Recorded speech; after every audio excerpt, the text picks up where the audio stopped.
My homily for the 28th Sunday in Ordinary Time, the 10th of October 2021.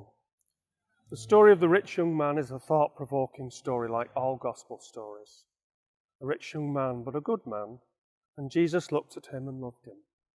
I find that very comforting, because the rich young man is like us all, isn't he? We serve Jesus up to a point, but we won't go beyond that.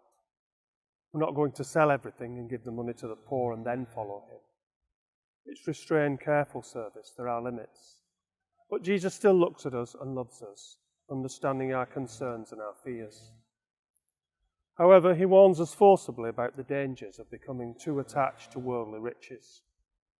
How hard it is for those who have riches to enter the kingdom of heaven, says Jesus, to the astonishment of his disciples.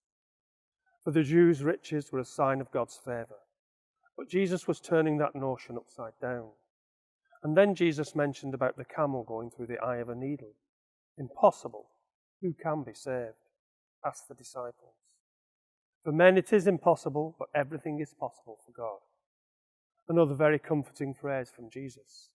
If we are relying on ourselves, our good deeds, our prayers, our masses, to save us, then we're in trouble.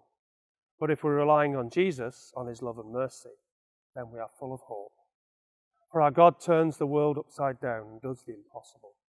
Human achievement and pride have no place in the gospel story. There is our Saviour, Jesus. Just reach out to him and be saved. Then we have more comforting words from Jesus. Whatever we do for him, we will be repaid 100 times over, although not without persecution.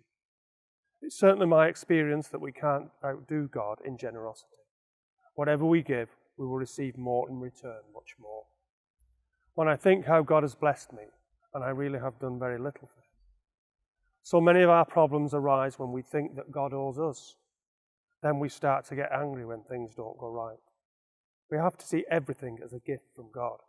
That is transformative, making us thankful and joyful people.